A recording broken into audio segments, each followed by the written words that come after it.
आप अगर हमारे चैनल से नए जुड़े हो तो हमारे चैनल को सब्सक्राइब जरूर करिएगा। रोहन अपनी शिफ्ट पूरी करके अपने कॉल सेंटर के बाहर पार्किंग में अपनी बाइक के पास आता है और अपनी बाइक चालू करने लगता है, पर बाइक स्टार्ट नहीं हो रही थी। रोहन थक हार कर अपनी बाइक का तेल देखने लगता है। उसने देखा उसकी बाइक का तेल खत्म हो गया है। बाइक का तेल खत्म होने की वजह से बाइक को अपनी ऑफिस में ही छोड़कर पैदल ही घर जाने लगता है। वो जानता था रात के 11 बज चुके हैं और उसे कोई बस नहीं मिलेगी। रोहन का घर ऑफिस से लगभग 8 किलोमीटर की दूरी पर था, जो मेन रोड का रास्ता था।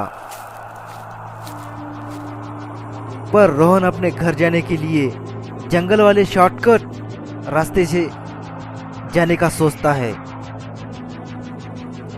पहले तो उसे उस रास्ते से जाने में डर लग रहा था, क्योंकि वो जंगल का रास्ता बहुत छोटा था और वहां से कोई भी गाड़ी नहीं जाती थी, और जो लोग भी पैदल वहां से जाते थे वो भी बस दिन के समय में।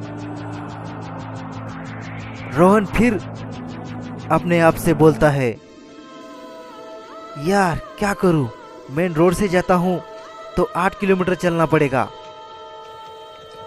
और जंगल वाले रास्ते से बस 3 किलोमीटर की ही दूरी में है मेरा घर। चलो इस जंगल वाले रास्ते से ही चलता हूं, कहीं बाहर दिन के समय में भी तो मैं वहां से गया हूं।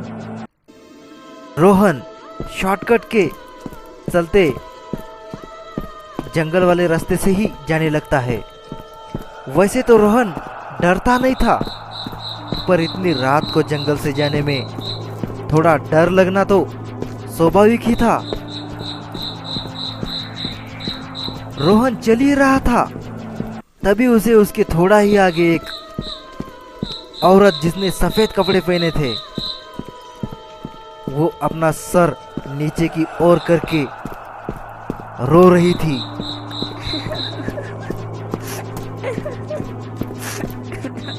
पहले तो रोहन वही रुक जाता है, पर वो इंसानियत के नाते उसे पूछने के लिए उसके पास जाता है कि वो यहाँ इतने रात को जंगल में क्या कर रही है और क्यों रो रही है। रोहन उस औरत के पास जाकर बोलता है, अरे बहन जी, आप कौन हैं और आप क्यों रो रही है? रोहन की बात सुनकर वो औरत कुछ नहीं बोलती और अपना सर नीचे की ओर करे अभी भी रो ही जा रही थी। उसने अपना सर नीचे की ओर कर रखा था, इसलिए रोहन उस औरत का चेहरा अभी तक नहीं देख पाया था। रोहन अपनी बात जारी रखते हुए एक बार फिर से बोलता है, अरे बहन जी, मैं आपसे ही बोल रहा हूँ, कौन है आप और इतनी रात को यहाँ इस जंगल में बैठकर क्यों रो रही हो? इस बार वो औरत रोहन की बात सुन लेती है, पर कुछ नहीं बोलती, बस अपना सर ऊपर की ओर करती है और रोहन की ओर देखती है। जैसे ही रोहन ने उस औरत का चेहरा देखा तो उसका दिल थम सा गया और उसके हाथ पैर कांपने लगे थे। रोहन ने देखा वो औरत और कोई नहीं बल्कि मधु आंटी थी, पर इनकी मौत तो लगभग 2 साल पहले ही हो गई थी। रोहन बिना टाइम गंवाए वहां से अपने पीछे की ओर भागने लगा। रोहन कुछ ही दूर गया था तो उसने देखा उसके आगे एक आदमी बैठा बीड़ी पी रहा था। रोहन भागते हुए उस आदमी के पास जाता है और हकलाते हुए बोलता है, अरे अंकल, मुझे बचा लो। रोहन की बात सुन के वो आदमी बोला, क्या हुआ बेटा, और किससे बचाने के लिए बोल रहे हो? रोहन हकलाते हुए बोलता है, वो भूत भूत। रोहन की बात सुनकर वो आदमी हंसने लगता है और हंसते हुए बोलता है, अच्छा तो अब कहाँ है तुम्हारा भूत? रोहन उसे अपने हाथ से इशारा करते हुए बोलता है, वो वहाँ।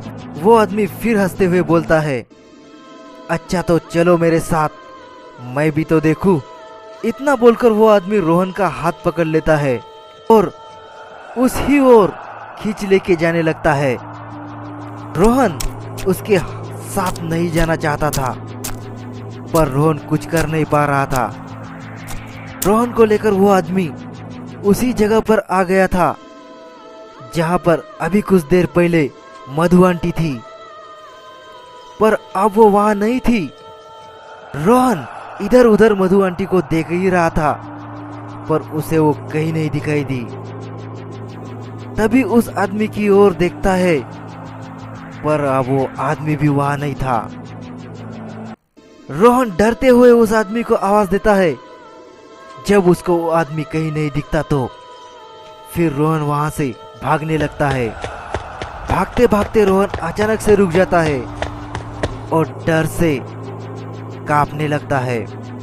वो देखता है वही आदमी अब अपनी पहले ही वाली जगह पर बैठकर बीड़ी पी रहा था और उसको देखकर मुस्कुराए जा रहा था। उस आदमी की वो मुस्कान रोहन का खून जमा रही थी। रोहन जैसे ही अपने पीछे भागने को मुड़ा तो उसकी सांसें थम सी गई। उसका दिल मानो उसकी छाती फाड़कर बाहर आने को था। उसने देखा उसके पीछे मधु आंटी खड़ी थी और उसका चेहरा सफेद और फटा हुआ था और उसके चेहरे की जगह जगह से खून निकल रहा था और मधु आंटी धीरे धीरे उसके पास आ रही थी।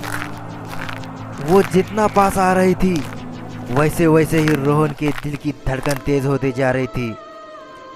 मधु आंटी रोहन के पास आकर रोते हुए बोलती है,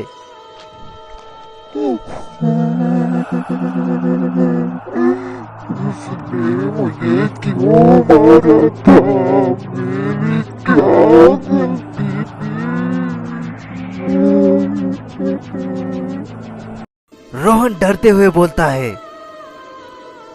किसने मारा? मधु आंटी अब गुस्से के साथ बोलती है,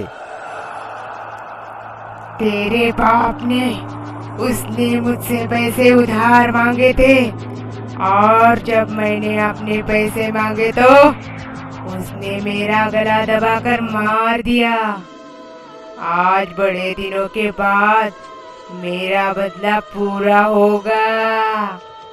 तेरे बाप ने मुझे इसी जगह पर मारा था, अब मैं तुझे मारूंगी। इतना बोलकर मधु आंटी हंसने लगती है।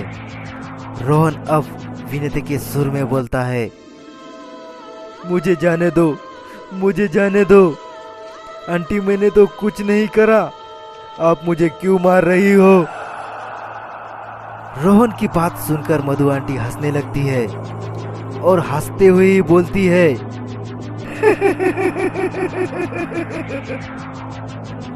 मैं तुझे यहाँ मारूंगी और तेरा बाप वहाँ तेरे गम में मरेगा।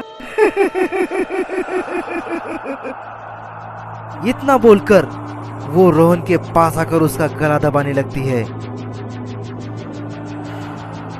रोहन की लाख कोशिश करने पर भी रोहन अपना गला छुड़ा नहीं पा रहा था। देखते ही देखते रोहन की सांसें अब टूटने लगी थी और देखते ही देखते रोहन का दम भी निकल जाता है। दोस्तों, क्या आपको डर लगता है ऐसी कहानियां सुन के? अगर आपको डर नहीं लगता तो हमारे चैनल को सब्सक्राइब कीजिएगा और साथ ही साथ में कमेंट भी करिएगा। अगली बार इससे भी और भी भयानक कहानी लेकर आऊंगा।